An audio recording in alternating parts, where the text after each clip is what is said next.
India to Malaysia channel. இன்றைக்கி நம்ம சேனலில் பார்த்தீங்கன்னா ஒரு சிம்பிளான தொக்கு பண்ண போகிறோம். பூண்டு சின்ன வெங்காய தொக்கு, கார்லிக் தொக்கு.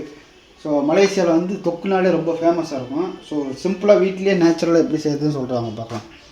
ஸோ ஒரு கைப்பிடி அளவு பூண்டு, ஒரு அரை கைப்பிடி அளவு சின்ன வெங்காயம், ஸோ ஒரு 7 வரமிளகா நல்லா அவிச்சு எடுத்து வச்சுக்கங்க. ஒரு 1/4 டேபிள் ஸ்பூன் வெந்தயம், 1/4 டேபிள் ஸ்பூன் கடுகு, ஒரே ஒரு வரமிளகா நல்லா கிள்ளி வச்சுக்கங்க. கருவேப்பிலை ஒரே ஒரு கைப்பிடி அளவு எடுத்து இந்த மாதிரி எடுத்து வச்சுக்கங்க. ஸோ பூண்டு வந்து ஒரு 2 பூண்டு தனியாக வெட்டி வச்சுக்கோங்க. ஒரு 2 சின்ன வெங்காயம் தனியாக வெட்டி வச்சுக்கோங்க. மீதியெல்லாம் பிளைண்ட் பண்ணிடுவோம். ஸோ எப்படி பிளைண்ட் பண்ணுறதுன்னு சொல்கிறேன்.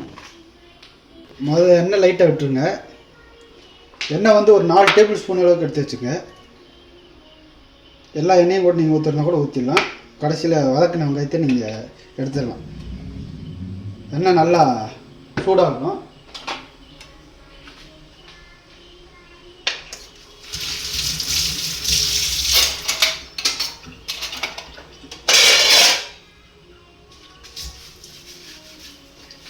அதில் எண்ணெய் நல்லா சுட்ட பிறகு வெங்காயம் ஊற்றுங்க.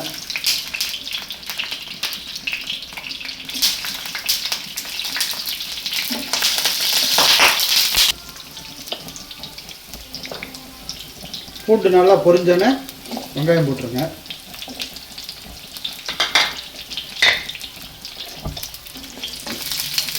வெங்காயம் போட்டு நல்லா வதக்கணும்.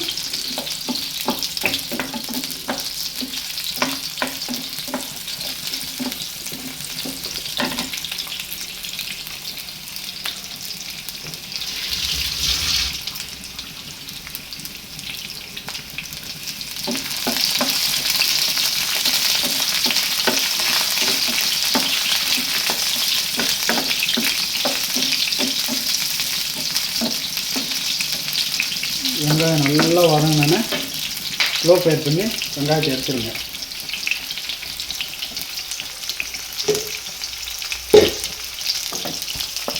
எடுத்து ஒரு மிக்ஸி ஜாரில் ஆற வச்சு மாற்றிடுங்க.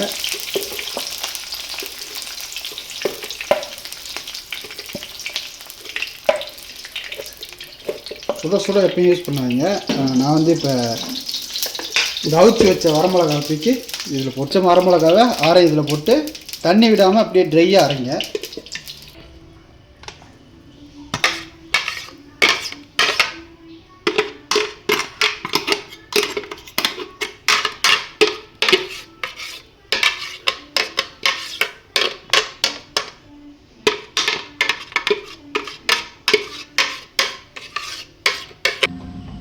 முதல்ல எண்ணெய் சுட்டுன்னு வெந்தயம் போட்டுருங்க.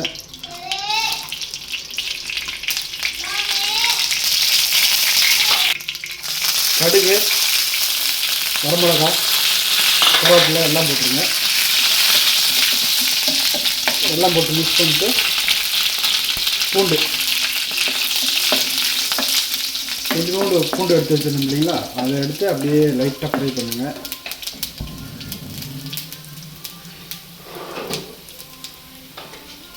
பெருங்காய பொடி இருந்தால் மறக்காமல் யூஸ் பண்ணிக்கங்க, நல்ல மணமாக இருக்கும். இல்லாத பட்சத்தில் வேணாம். ஸோ வெங்காயம் போட்டு நல்லா மிக்ஸ் பண்ணுங்க.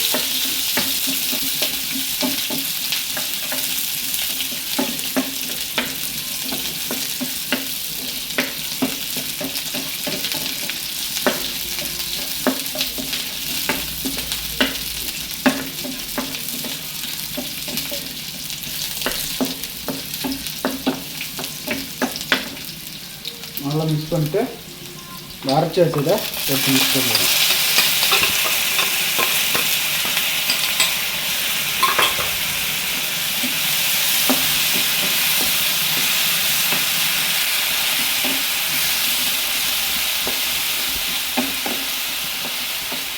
இதோட பார்த்தீங்கன்னா புளி இருந்தால் புளி வந்து 1 டேபிள் ஸ்பூன், அப்படி இல்லைன்னா லெமன் புளிஞ்சு விட்டுருங்க.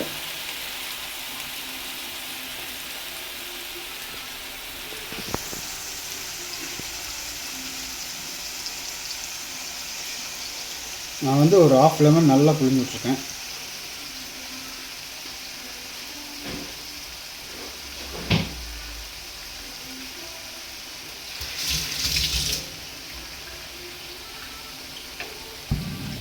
ஸோ நல்லா மிக்ஸ் பண்ணி ஒரு 3 மினிட்ஸ் அப்படியே நல்லா குக் பண்ணுங்க. அந்த எண்ணெய் எல்லாம் மேலே உங்களுக்கு வரும். ஸோ இப்போ வந்து தேவையான அளவு சால்ட் போட்டுருவோம்.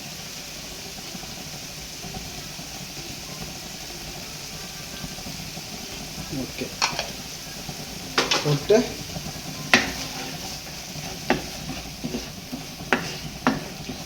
ஒரு 3 மினிட்ஸ் அப்படியே நல்லா குக் பண்ணுங்கள். ஸ்லோ ஃபயரில் அந்த ஆயிலெலாம் மேலே வரும். குக் பண்ணி லாஸ்ட்டாக வந்து பார்ப்போம்.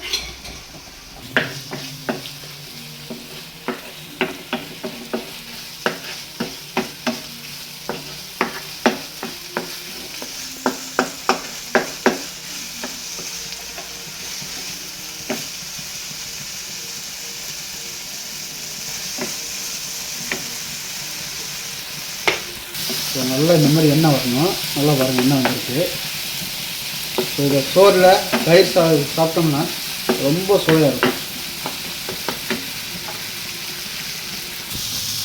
இப்போ ரெடி ஆகிடுச்சு.